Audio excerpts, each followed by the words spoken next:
എന്നാണ് ഡേറ്റ് കൊടുത്തിരിക്കുന്നത് എനിക്ക് അറിഞ്ഞുകൂടാ. പക്ഷെ ഞാൻ കണ്ടത് ദുബായ് മോളിൽ വെച്ചിട്ടാണ്. ദുബായ് മോളിൽ വെച്ച് ഇദ്ദേഹത്തിൻ്റെ ഒരു സുഹൃത്തായ റാഫേൽ എന്ന് പറഞ്ഞ ഒരു സുഹൃത്തിനെ പരിചയപ്പെടുത്തിയതാണ്. പുള്ളി ദുബായിലുള്ള പുള്ളിയാണ്. പുള്ളിക്ക് നമ്മൾ ചെയ്യാൻ ഉദ്ദേശിക്കുന്ന സിനിമയിൽ 50% ഫണ്ട് ഇടാൻ വേണ്ടിയിട്ട് റാഫേലിൻ്റെ കുടുംബവും കൂടി ഉണ്ടായിരുന്നു. ഞങ്ങളവിടെ ദുബായ് മോളിൽ ഒരു ഫുഡ് കോർട്ടിലിരുന്ന് കണ്ടു. റാഫേലിൻ്റെ മകനും ഭാര്യയും മകളും ഭർത്താവും, അങ്ങനെ അവർ 3 പേരുടെയാണ് വന്നത്. അപ്പോൾ ഈ പറയുന്ന ഫിനാൻസർ ഉണ്ടായിരുന്നു. പക്ഷെ നമ്മൾ സിനിമയുടെ കാര്യം പറഞ്ഞ് നമ്മളിത് പിരിഞ്ഞു. അല്ലാതെ ഞങ്ങൾ ദുബായിൽ വേറെ എവിടെയും വെച്ച് മീറ്റ് ചെയ്തിട്ടില്ല.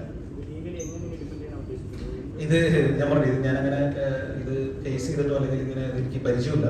അപ്പോൾ എനിക്ക് ഈ നിയമോപദേശം തേടുക എന്നുള്ളത് മാത്രമേ ഉള്ളൂ. അപ്പോൾ നമ്മൾ ഈ അന്വേഷണത്തിനെ നമ്മൾ ബഹുമാനിക്കണം. കാരണം ഇതൊരു ഫേക്ക് അലിഗേഷൻ ആണെന്നുള്ളത് അവർക്കും പ്രൂവ് ചെയ്യണം. പക്ഷെ ഇതിന്റെ മറുവശം എന്ന് പറഞ്ഞാൽ ഇങ്ങനെ പെട്ടെന്നൊരു വ്യക്തിനെ കുറിച്ച് ഇങ്ങനെ ന്യൂസ് വരുമ്പോൾ എല്ലാവർക്കും ഇതിപ്പോൾ നാളെ നിങ്ങളെ കുറിച്ച്